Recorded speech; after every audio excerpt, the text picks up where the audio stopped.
말씀을 함께 보겠습니다.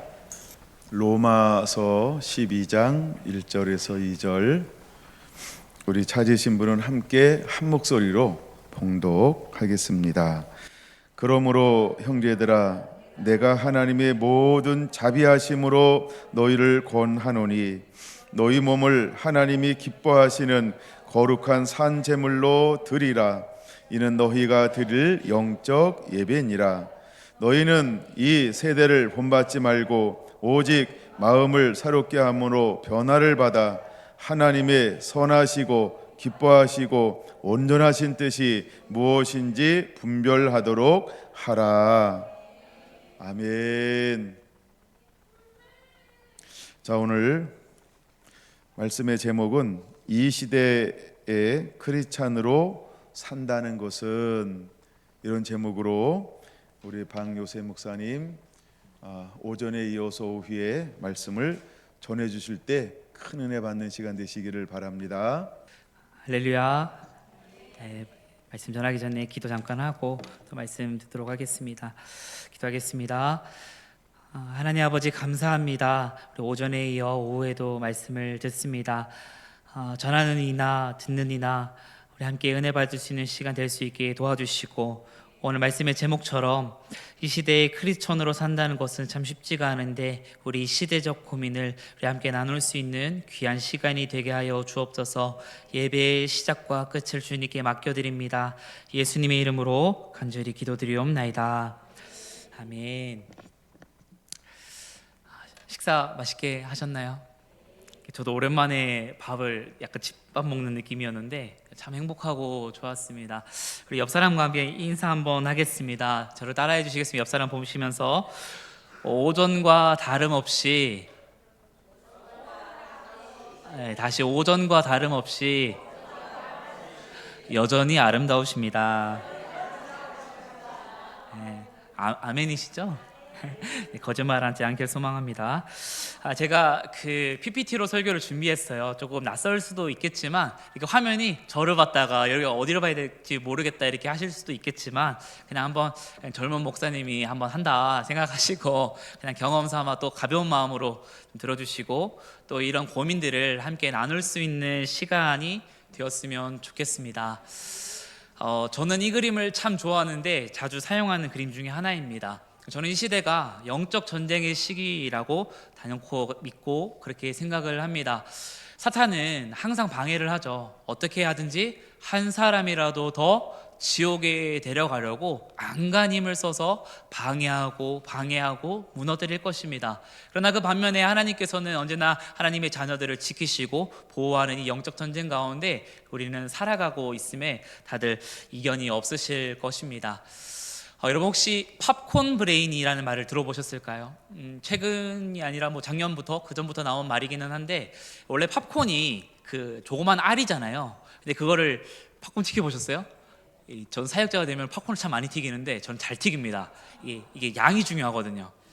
아시죠? 그 기름하고 팝콘의 양. 조금만 말아도 기름지고 더러우면 타고 이런단 말이에요. 여튼 그게 중요한 게 아니라, 팝콘이 되게 작은데 열을 가하면 이게 펑펑 튀면서 우리가 아는 팝콘의 모양이 되지 않습니까? 그것처럼 우리의 뇌가 사실은 자극적인 것을 접하게 되면 점점 더 자극적인 것을 원하게 되고, 이 뇌가 자극적인 상태로 유지된다라는 용어입니다. 제가 한 말이 아니라 진짜 있는 말이에요.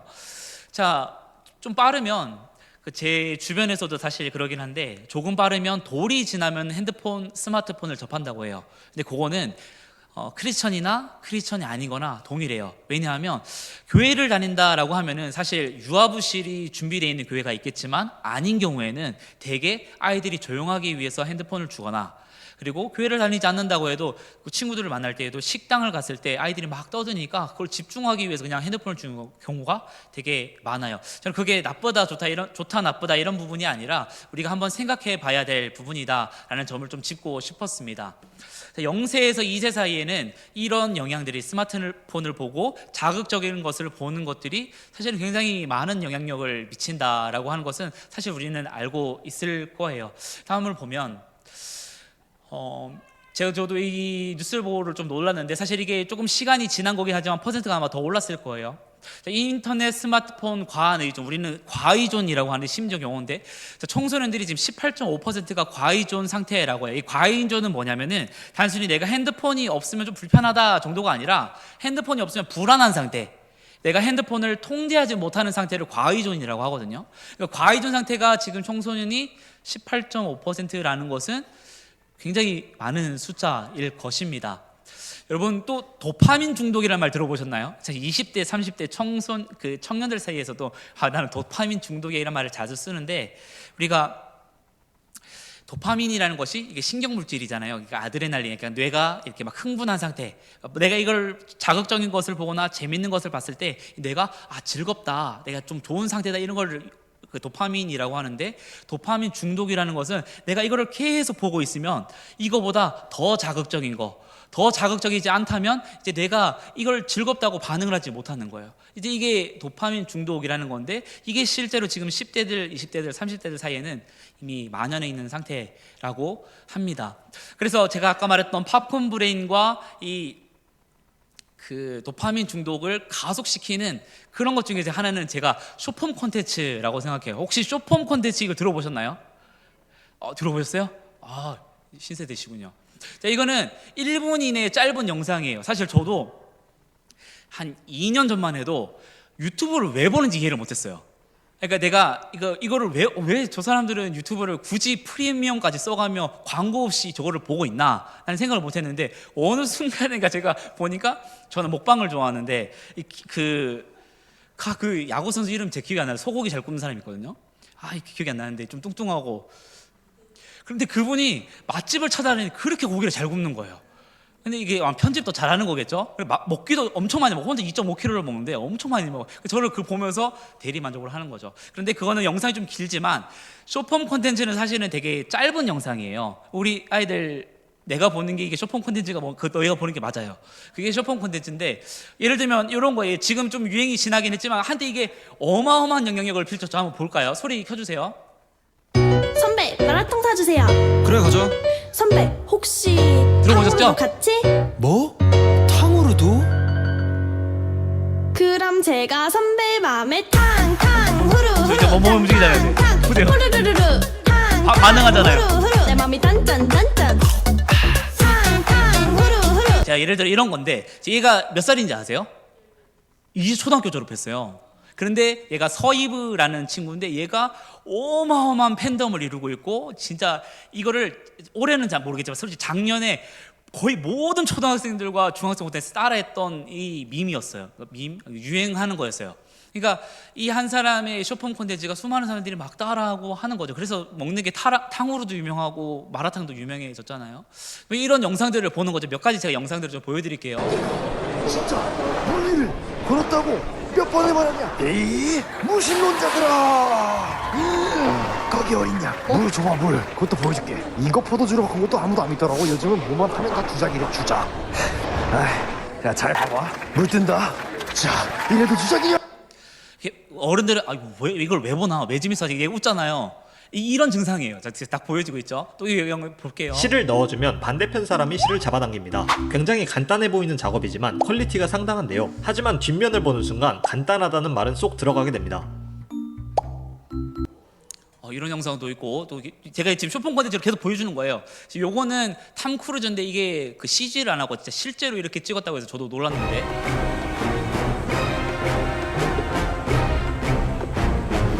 비행기에 달려 있는 거예요. 그걸 실제로 찍었대요.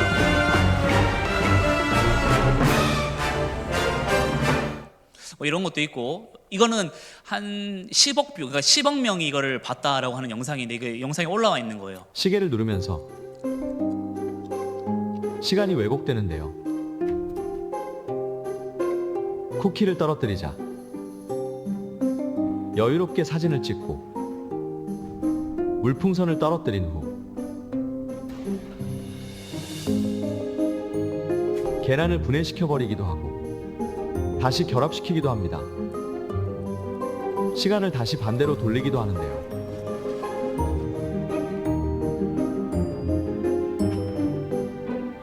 혼자서도 쉽게 젠가도 가능합니다. 현실판 닥터 스트레인지인 이 남자는 시각예술가 벤오니 씨입니다.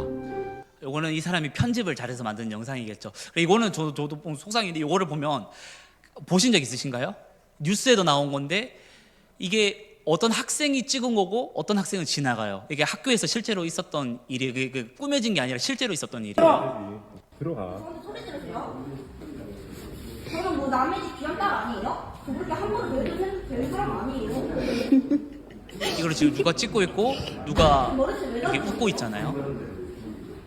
네 가방 잡았다고. 이렇게 싸우는 실제로 학교에서 벌어지는 일들 중에 하나겠죠. 다음 거를 보면 뭐 제가 이런 안 좋은 것도 보여드렸지만 실제로 그 교회 안에서 그 기독교 안에서도 좋은 콘텐츠를 많이 만들고 있는데 이 아이의 기도를 또 찍은 부분이기도 해요. 하나님, 근데 우리가 하나님을 제가 한 주 동안 못 믿었습니다. 그러면 아까도 하나님을 더 신실하게 가지시고 남탓하지 말고 친구도 싸우지 말고 쓸데없는 거 가지고 쓰지 말고 그럼 하나님은 더욱더 하나님을 예배하게 할 수 있도록 해주세요. 이 아이의 기도를 보고 아 나도 저렇게 간절하게 기도해야겠다라는 생각이 좀 들었었는데 제가 이렇게 그 영상을 되게 수위 조절해서 되게 얌전한 것들만 가져왔어요. 그리고 이런 영상들이 되게 짧잖아요. 이런 것들을 핸드폰 손가락만 올리면은 계속 보는 거예요. 이거를 계속 보는 거야. 요거에 이제 제가 말했던 그 도파민 중독, 뭐 팝콘 브레인 같은 맥락으로 볼 수 있을 것 같아요. 그러니까 저는 개인적으로 요거를 조금 보다가 이것에 치명적인 영향을 받는 것이 저는 두 군데가 있다라고 생각을 했어요. 한 군데는 저는 교육기관이라고 생각을 하거든요. 우리 초등학교, 중학교, 고등학교 이렇게겠죠. 사실 저희 형이 교사잖아요. 저는 유튜브나 이런 활용도가 가장 높아졌던 시기가 코로나 때래요. 코로나 전에는 사실 유튜브 활용자가 그렇게 많지는 않았는데 코로나 시기를 거치면서 유튜브 활용자가 굉장히 늘었다라고 하죠. 그런데 저희 형의 얘기를 들어보니까 이 코로나 시기 때 뭐 수업을 하는 건 둘째 치고요. 깨우는 게 일이래요. 그러니까 아침에 일어나서 누구는 왜 일어났니? 누구는 왜 일어났니? 어머님 얘 일어났을까요? 요거를 지금 매일 한다는 거예요. 형의 말이니까 저는 해보진 않았지만 형이 진짜 그렇게 했대요. 그러니까 그런 말을 들으면서 그럼 애들이 깨우는 게 일이라며 애들이 수업을 제대로 들을 수 있을까? 사실 우리가 집안에서 핸드폰을 보고 자극적인 것을 보고 이런 것들을 계속 접하다 보면 이게 수업을 듣는 것도 마찬가지고 이런 정적인 것에 적응하기가 쉽지 않고 자극적이지 않는 것에 내가 눈과 귀를 사로잡기는 사실 쉽지 않을 거예요. 이거랑 같은 맥락으로 사실 교회도 큰 타격을 받았다라고 저는 생각을 하는데 제가 유초동부 사역을 5년 동안 했거든요. 유초동부 사역을 하면서 아이들의 집중력이 몇 번인가 테스트를 해봤어요. 어떻게 해봤냐면 어떤 날은 제가 20분을 설교해보고 어떤 날은 설교를 10분을 해봤어요. 20분을 하면은 저는 혼자 은혜 받으면서 막 하고 있는데 애들이 약 한 12분에서 13분 지나갈 때쯤에 엉덩이를 움직여요. 아, 이 아이들의 집중력이 사실 길진 않구나. 내가 재미없게 해서 그런가? 저는 열심히 노력을 하거든요. 그래서 이 아이들이 최대한 집중할 수 있게끔 중간에 퀴즈도 하고 영상도 놓고 아이들이 말씀을 잘 들을 수 있도록 노력을 한단 말이에요. 그런데도 사실은 설교를 하는 것도 듣는 것도 쉽지 않은 세상이 된 것이죠. 저는 이 그림을 보면서 많은 생각을 했는데 어느 교회에서 이러더래요. 목사님 설교하러 왔는데 어떤 할머니 권사님이 설교 시작부터 끝까지 계속 졸더라는 거야. 그래서 이 목사님이 너무 힘들어가지고 옆에 권사님 옆에 좀 깨우시라고. 권사님이 일어났어요. 그래갖고 권사님이 뭐라 할게요? 자기가 재워놓고 왜 나한테 그러냐고. 이게 사실은 설교자도 잘 준비를 해야 되지만 이 시대가 사실은 예배도 설교도 쉽지 않은 세상이 된 것이죠. 저는 이 영상에 대해서 가장 좀 다음 세대를 사역을 하고 있는 중이고 또 해본 입장으로서 정말 무서운 거는 이 영상이 참 무분별하다. 사실 교회 콘텐츠도 되게 많이 올라오고 뭐 이렇게 어떤 일반인이 자기가 성경을 공부했다고 잘 풀어주겠다고 막 영상이 엄청 많아요. 근데 어떤 사람은 이거를 감수해서 올린 사람이 있고 어떤 사람은 자기가 그냥 은혜 받았다 올린 사람도 있고 이게 옳고 그름에 대해서 사실은 무분별하게 되게 은혜된다. 왜냐하면 편집만 잘하고 음악만 잘 넣으면은 진짜 저도 유명한 사람이 될 수 있을 것 같아요. 이게 편집에 따라 음악에 따라 이게 되게 다르게 들리는 거죠. 이 영상이 무분별하게 아이들에게 유출되고 있고 어른들한테도 마찬가지이지 않을까라는 생각을 해봅니다. 2024년에 청소년 유해 환경을 조사해봤대요. 초등학교 4, 5, 6학년 중학생, 고등학생 15,053명을 대상으로 이런 질문을 했어요. 최근 1년간 청소년이 가장 많이 이용한 매체가 무엇일까라고 한다면 제가 아까 말했던 거겠죠. 쇼폼 콘텐츠가 약 94%예요. 정확하게는 94.2%인데, 그러니까 100명의 94명, 95명 이상은 쇼폼 콘텐츠를 이용하고 있고 많이 보고 있는 것이죠. 사실 우리 교회 아이들은 어떤지는 모르겠지만 사실 되게 많은 청소년들이 이것에 빠져 있는 상태입니다. 이게 사실은 좋은 면이 있고 나쁜 면이 있어요. 장단점이 다 있고 양날의 검인데요. 사실 저도 원래는 요리를 잘 못했었어요. 근데 자취를 하면서 요리 실력을 막 해보고 한 가지 요리를 몇 가지 요리를 이렇게 해보기 시작했단 말이죠. 그래서 여러분 폭삭 소가수다를 보셨나요? 보신 분 손 들어 보실까요? 보셨어요? 안 보셨어요? 이런 말 하면 안 되겠네. 하여튼 저도 좋은 사람이 되려고 많이 노력을 하는데, 그래서 이제 몇 가지 요리는 제가 엄마보다 잘할 자신이 있어요. 그러니까 그만큼 왜 그럴까요? 저는 요리 경력이 없는데도 유튜브나 이런 데 보면 굉장히 상세하게 잘 나와 있단 말이에요. 그러니까 누구나도 흉내낼 수 있는 거죠. 그래서 이런 부분이 사실은 좋은 면으로 작동을 하지만 안 좋은 면으로는 정말 너무나 많은 영상들이 무분별하게 유출되다 보니 사실 우리 다음 세대들은 정말 위기에 놓여져 있다라는 것을 우리는 생각해 볼 수 있어야 될 것입니다. 제가 사회풍자하는 그림 7장을 좀 가져왔는데 한번 좀 생각해 볼 수 있는 시간이 되었으면 좋겠습니다. 첫 번째는 선행도 인증샷 없이는 무의미한 세상의 그림을 좀 잘 보세요. 뭔가를 주는 것 같지만 사실은 뭔가를 찍고 있죠. 누군가는 나는 위험해요 하고 있지만 사실은 핸드폰을 들면서 인스타 릴스를 올리려고 하는, 사실은 조금 극단적이긴 하지만 사실은 실제로 없지 않는 부분이겠죠. 또 이런 그림도 있고요. 또 이런 것도 있죠. 도움의 손길보다 중요한 것은 좋아요 개수. 내가 영상을 올려서 많은 구독자를 얻고 사람들에게 관심을 얻으려고 하는, 사실은 되게 많이 일어나고 있는 일 중 하나죠. 카메라가 켜져야만 양심이 작동하는 사람, 이런 것들이 사실은 우리는 되게 아프게 들리는 거예요.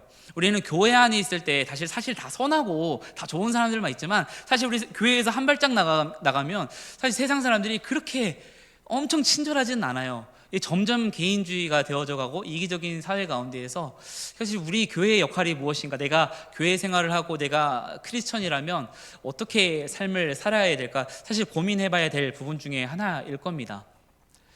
작은 친절이 상대방을 살릴 수 있다, 뭐 이런 그림도 있고, 또 마지막으로는 젊었을 때는 내가 돈을 쫓아가고 명예를 쫓아가는 것이 기쁘고 즐거운 일이지, 맨 위에 사진 웃고 있잖아요. 내가 중년이 되어서도 여전히 일을 다니고 돈을 벌어 다녀요. 그런데 내가 노년이 되었을 때 돈을 다 얻었어, 명예를 얻었어. 그렇지만 이미 내 인생은 거의 끝부분.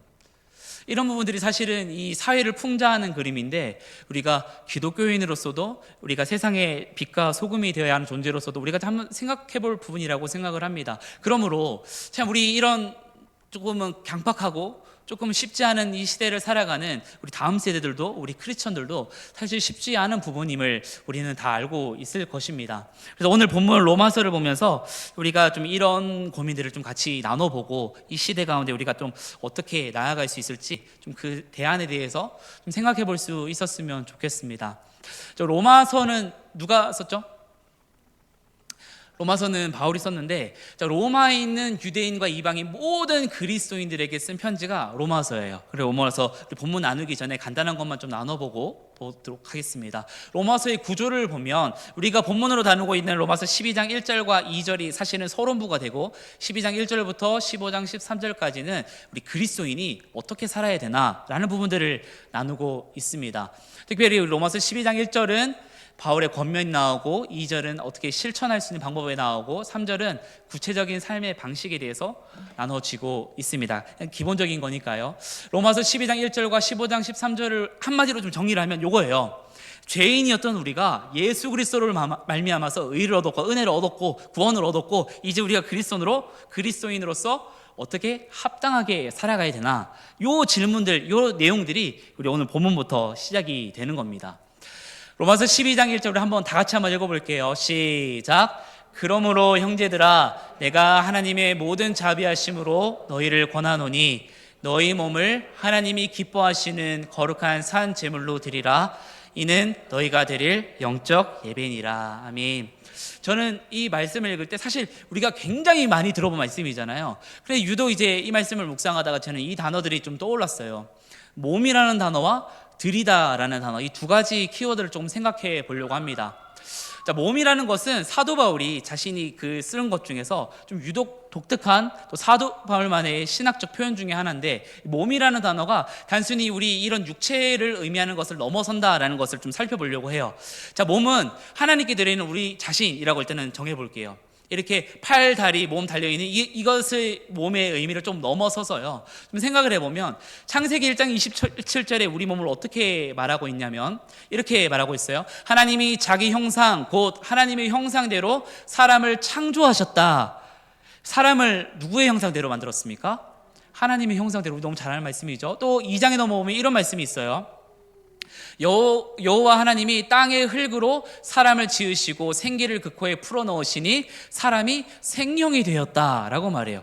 하나님께서 사람을 만드실 때 이미 흙인 상태에서는 그냥 생명이 아니에요. 그냥 흙 모형 하나의 형체였어요. 그런데 하나님이 찾아오시고 하나님이 생기를 불어넣자 그때 생명이 되었다라는 것이거든요. 그것처럼 우리가 사실 우리 존재만으로는 사실 그렇게 의미가 없을 수 있겠지만, 하나님이 우리를 사랑하시고 하나님이 우리 찾아오셨을 때 사실 우리는 너무나 귀하고 소중한 존재라는 겁니다.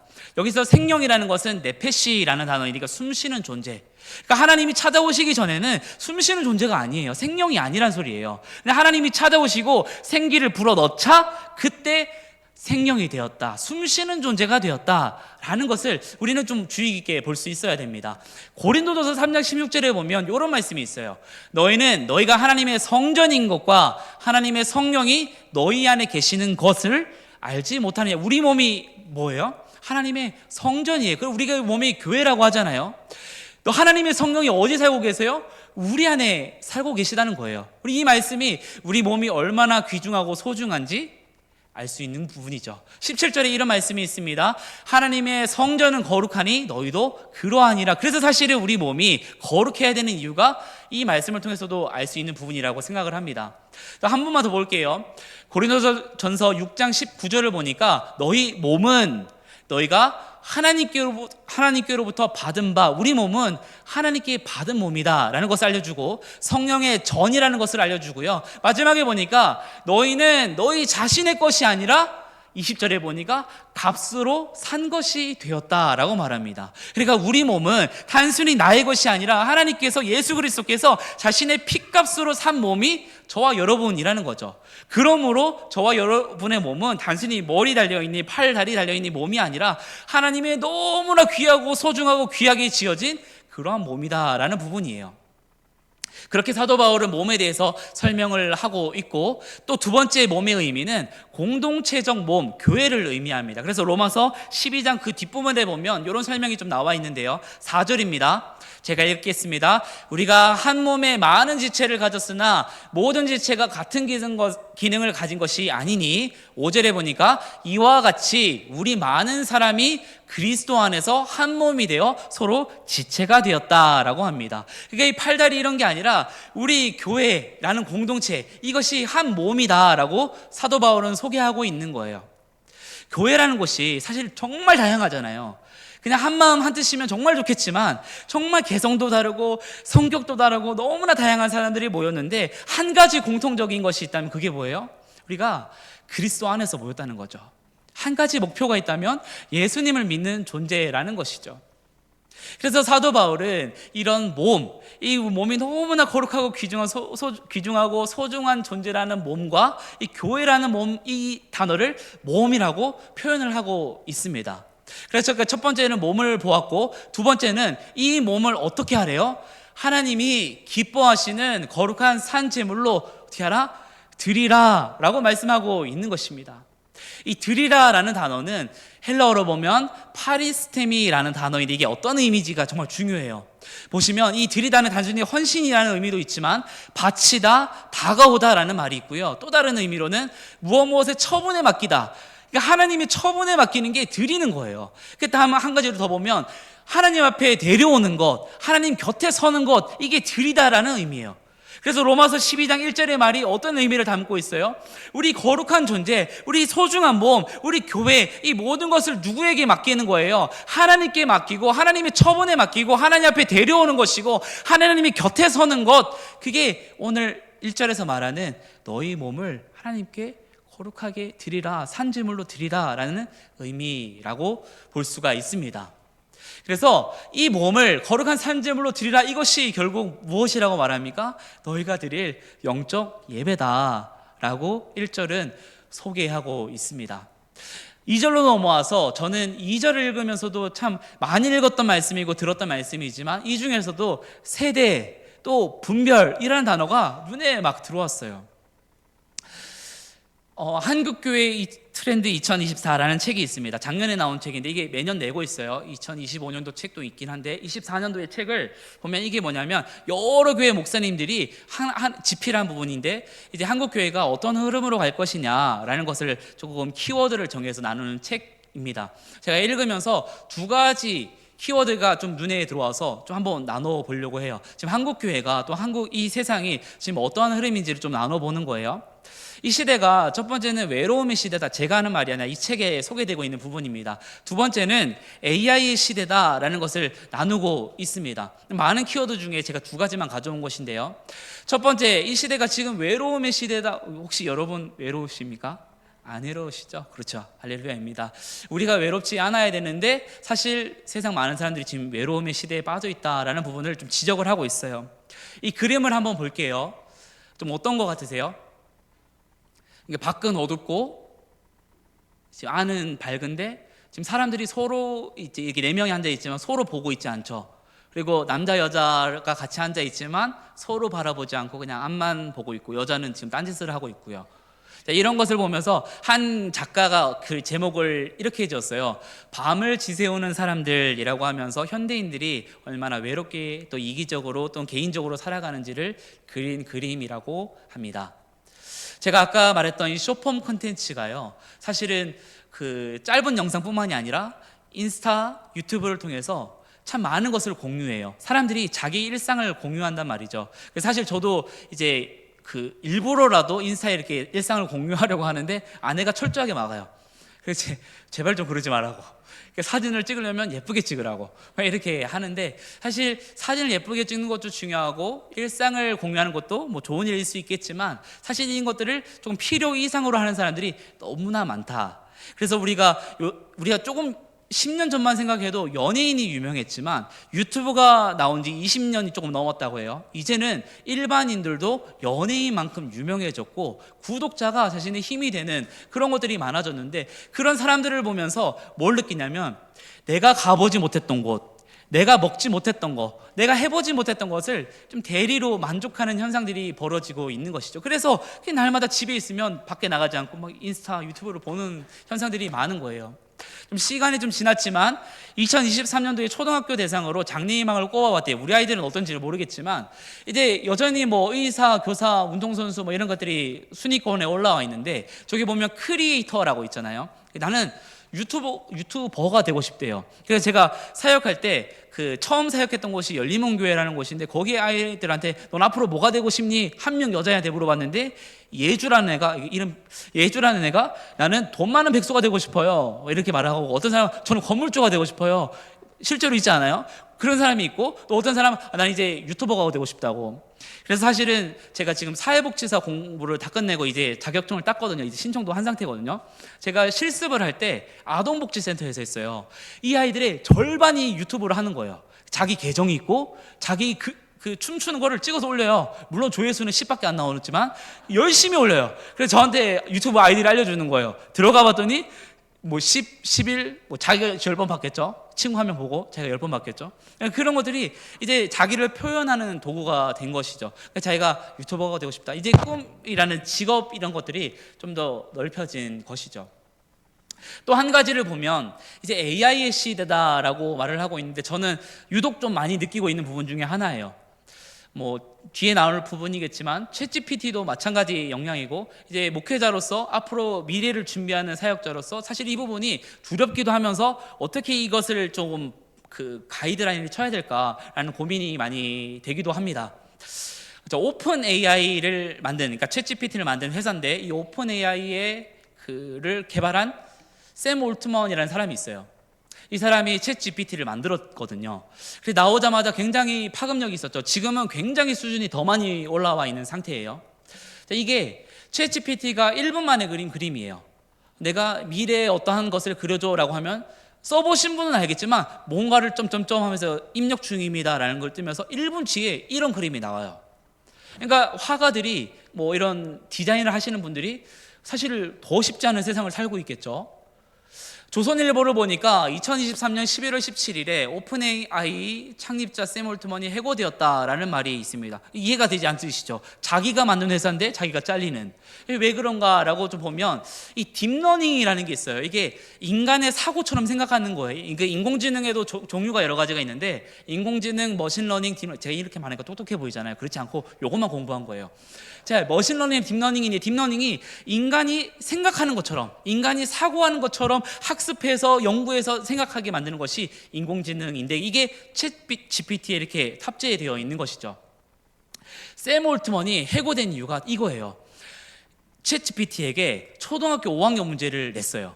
얘가 풀었는데 어떻게 풀었냐면 정말 인간이 사고하고 생각한 것처럼 문제를 풀었다는 거예요. 그러니까 이제 이 오픈 AI라는 회사가 이거 너무 위험하다. 이 세상에 아직 어느 정도의 법적인 규제도 없는 상태에서 너무 빨리 발전된 것 같아. 안 되겠다. 샘 올트먼을 해고해야겠다 해서 해고한 거예요. 그런데 이 사람이 해고되자마자 그 챗 GPT를 개발했던 700명의 연구원이 샘 올트먼을 돌아오지 않게 하면 우리도 다 사표를 내겠습니다 라고 하고, 이 샘 올트먼이 해고되자마자 그 마이크로소프트나 이런 관련된 회사에도 이 사람을 땡겨가려고 어마어마하게 러브콜을 보냈다는 거죠. 그러니까 이 오픈 AI 회사도 이 사람을 다시 채용하게 된 해프닝 같은 해프닝이 벌어졌다라고 하죠. 2024년 6월 9일에 보니까 샘 올트먼이 한국에 방문했어요. 어떤 사람이 이렇게 질문하는 거예요. AI가 종교단체의 역할을 대체할 수 있겠습니까? 어떻게 대답했을까요? 대체할 수 있습니다. 그리고 이미 대체하고 있습니다 라고 대답을 했어요. 2023년 6월 15일에 보니까 독일 교회에서 이미 AI 목사가 예배를 진행했어요. 약 40분 동안 진행을 하는데 혼자 찬양 인도하고 기도해야 하고 말씀까지 전한다. 이 말씀의 내용이 뭐냐면 이 시대에 혼란스럽지 말고 우리가 예수 그리스도의 삶을 살아야 된다라고 설교를 했대요. 이 사람이 실존하는 인물이 아니라 AI가 만든 거예요. 그 안에 데이터를 입력하고 어떻게 해줘라고 말을 했을 때 이 사람이 실제로 나오고 교회에서 실제로 이렇게 예배가 진행되었다라는 게 지금 뉴스에 보도되고 있는 부분이죠. 뭐 타종교이긴 하지만 불교에서도 AI 관음상이 나와서 이미 뭐 설파 이렇게 말씀을 전하고 이런 일들이 벌어지고 있고 많은 일들이 실제로 벌어지고 있는 것이죠. 저 지금 뭐 하는 짓인지 모르겠어요.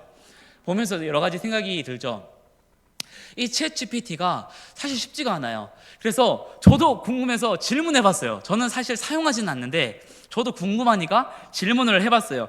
제가 설교를 듣다가 이제 분당우리교회 이찬수 목사님이 자기도 너무 궁금해서 이렇게 쳐봤더니 대답이 이렇게 나오더라 해서 그래? 나도 한번 질문해봐야겠다 해서 질문해봤더니 제가 그대로 좀 가져왔거든요. 세상 사람들이 기독교를 싫어하는 이유를 알려줘 라고 질문을 쳤어요. 어떻게 대답이 나왔을까요? 자, 저를 칭찬했어요. 너무 좋은 질문이야. 사람마다 다 이유가 다르겠지만 세상 사람들이 기독교를 싫어하는 주요 이유들은 이렇게 정리할 수 있어. 약간 7가지로 정리를 했는데 저는 딱 9가지만 가져왔어요. 얘가 생각하는 건 요거예요. 1번은 위선이래요. 기독교인이 말과 행동이 다르다는 거야. 예수님은 사랑과 겸손을 가르쳤는데 실제로는 남을 정죄하고 오만한 모습을 보니까 세상 다른 사람들이 실망하는 거다. 얘가 판단하는 거죠. 2번째는 이거예요. 강요. 믿음을 강요하거나 다른 신념을 존중하지 않고 너도 꼭 이렇게 밀어야 돼. 이렇게 접근할 때 세상 사람들이 기독교를 싫어한다라고 판단하는 거예요. 더 많이 있지만 이것만 말하고 있는 건데요.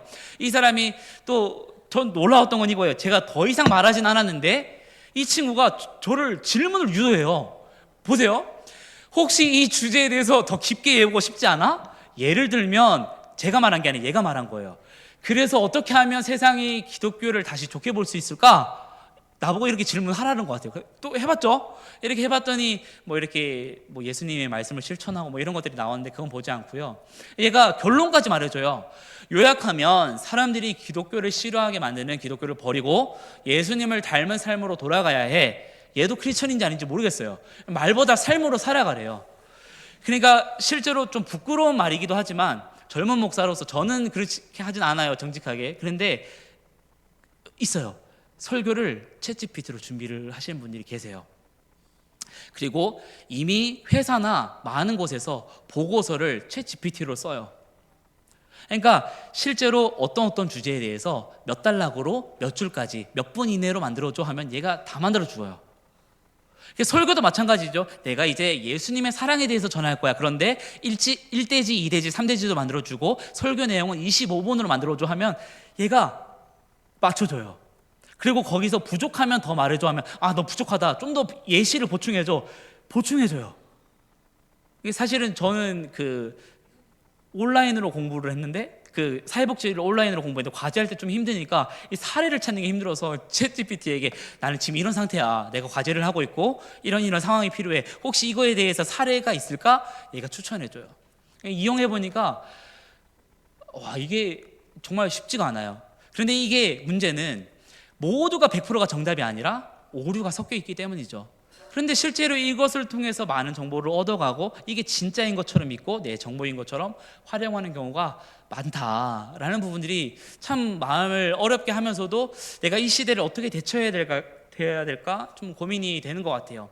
이 세상의 기준이 참 모호한데 빠르게 변하고 옳고 그름이 뭐가 옳지 뭐가 그르지 이게 참 쉽지 않은 세상을 저와 여러분이 살아가고 있고, 저는 이제 젊은 목사고 또 앞으로 사역을 해 나갈 때 이미 챗 GPT를 쓰고 있는 시대를 내가 대항해야 되는 부분에서 참 어떻게 해야 될지 어려움이 되고 좀 고민이 되는 부분 중에 하나예요. 최근 논란이 됐던 부분 하나죠. 고 김세론 배우와 김수현 배우 엄청 떠들잖아요. 근데 뭐가 정답인지 몰라요. 그런데 엄청 떠들어요. 저는 이것을 보면서 어떤 생각을 하냐면 실체가 없는데, 정직이 없는데 뭐가 사실인지 모르는데 너무 많이 떠드는 걸 보고서 누군가는 상처를 받고 누군가는 무너져요. 이게 배우들뿐만이 아니라 우리 사회에서도, 심지어 교회 안에서도 그러잖아요. 많은 말들이 일어나잖아요. 배우 윤여정 씨 최근 기사를 보셔서 아십니까? 25년 4월 20일 기사인데 이 사람이 할리우드에서 하나의 영화를 찍었어요. 아들의 동성결혼식을 열어줬고 이제는 아들인데 사위보다 자식이 더 좋다. 자기가 게이 손자를 지지하는 할머니 역을 맡게 돼서 이런 기사를 썼대요. 자신의 큰아들이 2000년도에 그 동성애자라는 것을 오픈했고 실제로 이 뉴욕에서 이게 합법화되었을 때 동성결혼식을 열어줬다. 윤여정 씨라는 배우의 인터뷰예요. 이 사람이 한국에 들어가면 자신한테 많은 기사가 쏟아질 텐데 한국도 마음의 문을 열어줬으면 좋겠다, 이런 기사를 하는 거죠. 저는 사실 잘 몰라요. 4월 24일 기사인데 그 아이돌이래요. 6인조 남성 그룹인데 이 저스트비 아이들 이름이 그런데 얘가 해외 공연을 하는데 뭐라고 말하냐면 나는 성소수자 이런 것이 자랑스럽다라고 이제 공연 중에 말을 하는 거예요. 아이돌인데 K-팝 실제로 활동하고 있는 아이돌이래요. 아이돌인데 나는 동성애자인 것이 자랑스럽다. 근데 사람들이 어떻게 반응한지 아세요? 환호성을 치고 격려하는 박수를 쳤다는 거죠. 그러니까 저는 이것을 참 속상한 마음이 많이 들었어요. 이제 또 우리나라에서 실제 일어나는 일이에요. 지금 4월 25일에 첫 방영을 했는데 이 여자와 여자가 연애하는 프로그램을 실제 방영했어요. 방영하고 있어요. 웨이브라는 그 플랫폼에서 방영되었고 사람들에게 화제를 불러일으키고 있죠. 여성 간에 연애하는 프로그램, 여성이 나와서 하는 건데 이게 지금 우리가 살아가는 시대고 많이 만연해 있어요. 사실 10년 전만 해도 이 동성애라는 부분에 대해서 굉장히 사람들이 거부감을 가졌어요. 굉장히 많이 어려워했는데 지금은 좀 그럴 수 있나? 조금은 불쌍한가? 안쓰러운가? 이런 의견들이 올라오고 있는 거죠. 그래서 목회자로서 이게 어떻게 바라봐야 되나? 당연히 아니죠. 당연히 아닌데 이 사람들의 반응을 보고서 와, 진짜 너무 이 세상이 쉽지가 않다라는 것을 많이 느끼게 됩니다. 차별금지법이 나오죠. 정치, 경제, 사회, 문화적 생활의 모든 영역에서 차별을 금지한다. 이게 되게 좋은 말 같은데 이 안에 독소 조항이 많잖아요. 우리 이미 많이 알고 있는 부분이고, 한국교회에 거룩한 방파제를 세우고 많은 모임들이 일어나고 교회가 연합해서 기도회를 하잖아요. 왜일까요? 이 부분들이 너무나 많은 문화적인 부분으로 들어와 있고 이것에 우리가 반응하지 않으면 이제는 이것에 대해서 내가 설교 단상에서 동성애는 안 됩니다, 하나님께서 이 부분은 거스르지 말라고 한 법입니다, 이렇게 말을 하면 저는 이제 잡혀가는 부분이 이제는 어떻게 세상이 변할지는 모르는 것이죠. 진짜와 사실 많은 것들이 있는 이 섞여져 있는 이 세상 앞에서 사실은 우리 뭐가 진리예요? 하나님의 말씀만이 진리고 하나님의 말씀만이 기준이 되어야 합니다. 뭐가 긴지 뭐가 그른지 뭐가 맞는지 헷갈릴 때 우리는 하나님의 말씀만이 기준이 되어야 되는 거예요. 한국교회 대형 목사님이 이렇게 말해서 저 말씀을 따라가는 게 아니라 우리 교회 목사님 훌륭하게 이 말씀 따라가는 게 아니라 사실 하나님의 말씀만이 우리의 기준이 되어야 되는 것이죠. 그 말씀만이 진리인 것이 변하지 않는 것이죠. 그래서 예수님께서 내가 길이요 진리요 생명이니 나로 말미암지 않고는 아버지께로 올 자가 없다라고 말씀했던 것처럼 예수님이 우리의 오직 진리 되셔야 하는 줄을 믿으시길 소망합니다. 4월 9일에 이제 담임 목사님 설교를 제가 들었는데 이런 말씀을 하시더라고요.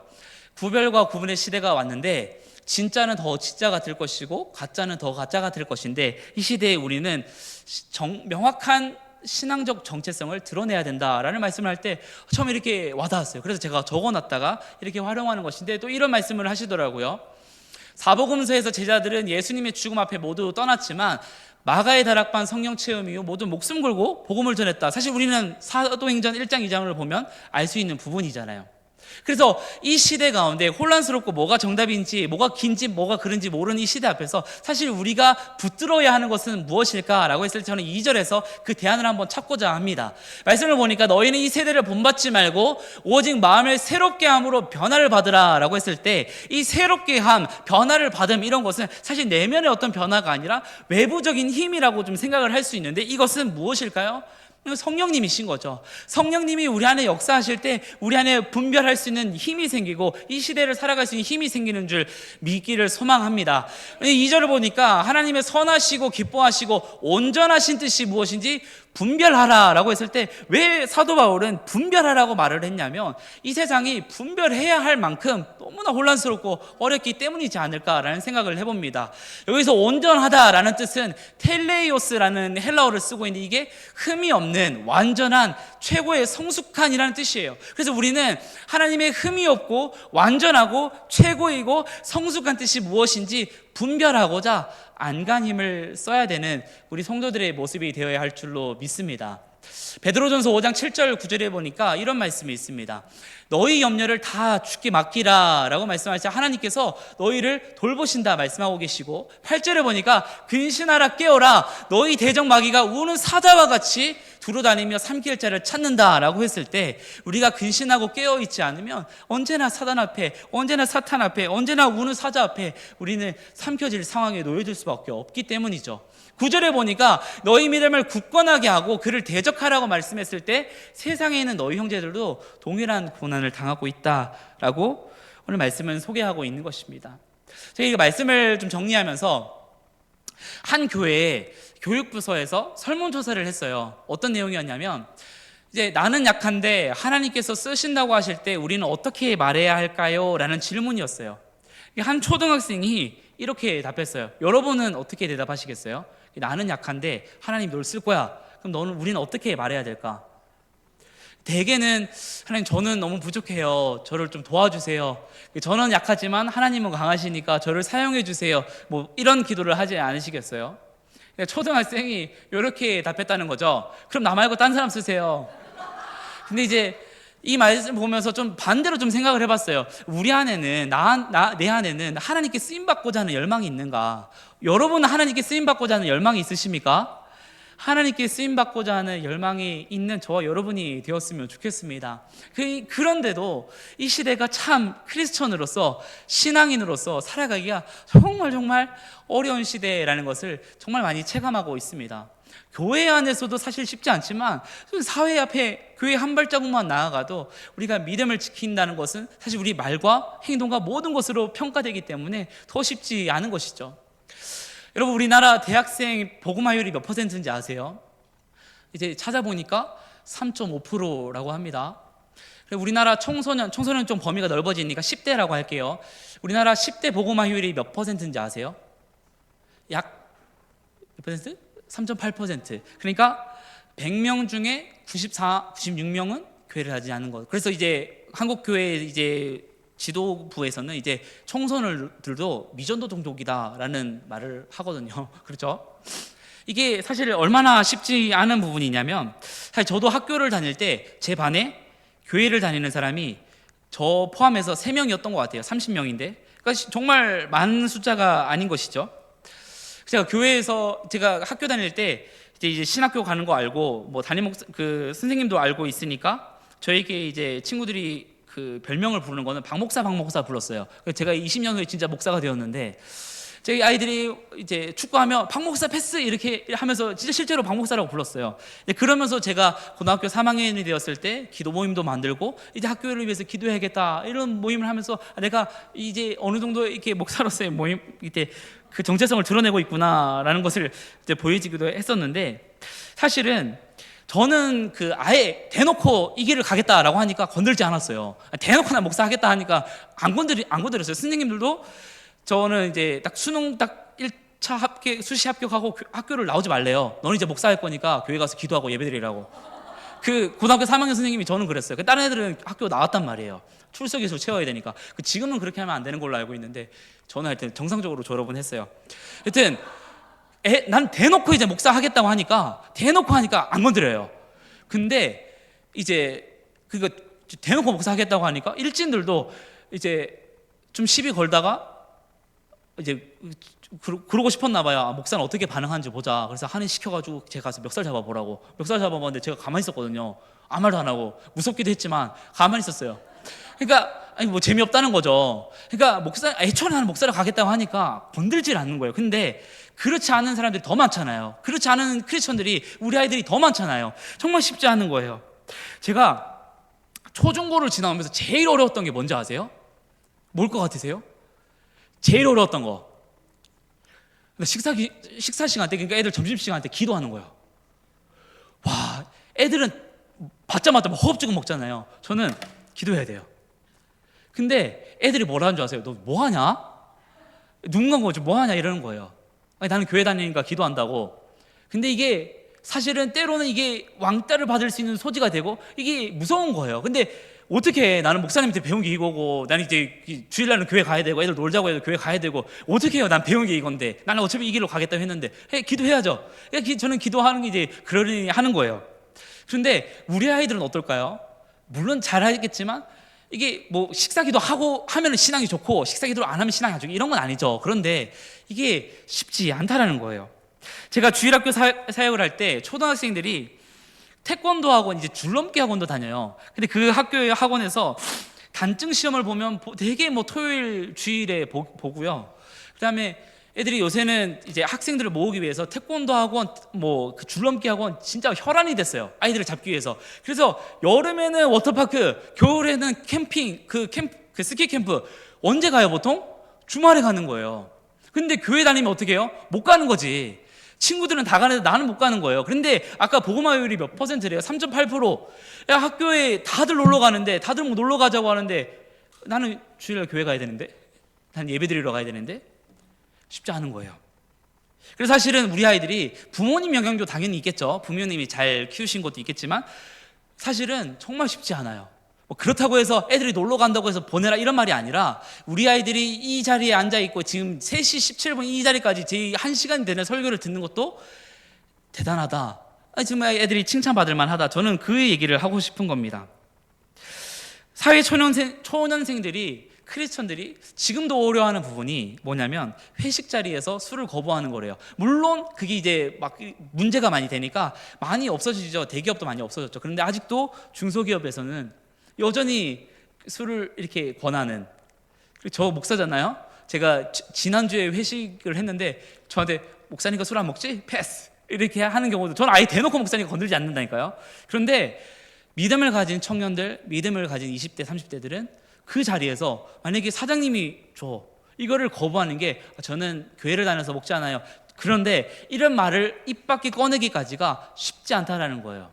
그리고 우리가 살아가는 이 시대가 정말 쉽지 않은 시대다. 그러므로 우리가 의지할 것은 사실 아까도 말씀드렸지만 우리는 성령님밖에 없다라는 부분이죠. 10대들은 10대들만의 문제가 있어요. 20대들은 20대들만의 신앙적인 숙제가 있죠. 30대, 40대, 50대 왜 없겠어요? 각자의 시대에 맞게 자신들이 가진 신앙적인 숙제가 있어요. 누군가는 그것이 해결되지 않는 가정의 문제가 있을 수 있고요. 어떤 사람은 오래 알던 친구, 10년, 20년, 30년 오래 알던 친구에게 내 태신자에게 복음을 전하는 거, 그게 나의 신앙적인 숙제가 될 수 있어요. 누군가는 직장 내에서 겪는 어려움일 수 있고 누군가는 내가 교회 안에서 겪는 관계의 문제일 수 있어요. 사도 바울은 예수 믿는 자를 죽이고 다니다가 예수님을 만나서 이제 예수님을 목숨 걸고 전하는 사람이 되었고, 예수님의 수제자 베드로는 예수님 절대 떠나지 않겠다고 라고 말했지만 예수님을 부인했어요. 유일무이한 역대급 예배자였던 이 다윗은 자신의 부하의 아내를 취했잖아요. 믿음의 조상이라 일컬었던 아브라함도 자신의 아내를 누이라고 속였어요. 어느 시대나 크리스천으로 산다는 것은 쉽지가 않아요. 물론 실수도 있고 부딪힘도 있고 어려움도 있는 줄 압니다. 그러나 그럼에도 불구하고 우리가 크리스천으로 살아간다는 것은 주님께서 우리를 부르신 분명한 목적을 알고 우리가 이 세상 끝날까지 주님이 함께 하시는 나는 그 약속을 믿기 때문이지 않겠습니까? 우리가 세상 끝났을 때 주님 앞에 섰을 때 잘했다, 충성된 종아, 칭찬받는 거, 우리 그 하나의 목적을 갖고 살아가는 것이 저와 여러분의 숙명 또 사명 아니겠습니까? 그러므로 내가 거는 이 신앙의 여정이 진리의 기름을 믿고 우리가 이 믿음을 잘 지켜나가는 저와 여러분이 되었으면 좋겠습니다. 오늘 말씀의 결론을 빌립보서 1장 19절 말씀으로 삼고자 합니다. 우리 한번 같이 읽겠습니다. 시작. 이것이 너희의 간구와 예수 그리스도의 성령의 도우심으로 나를 구원에 이르게 할 줄 아는 고로. 아멘. 예수 그리스도의 성령께서 저와 여러분을 도우실 것이고 예수 그리스도의 성령께서 우리의 삶을 붙드실 줄로 믿으시길 소망합니다. 우리의 힘과 능력으로 살아갈 힘이 없기 때문에 그러므로 우리는 성령님을 의지하며 살아갔으면 좋겠습니다. 주님 오시는 그날까지 우리가 또 신부된 사명을 잘 가지고서 이 시대를 잘 살아갈 수 있는 저와 여러분이 되시기를 예수님의 이름으로 간절히 축복합니다. 기도하겠습니다.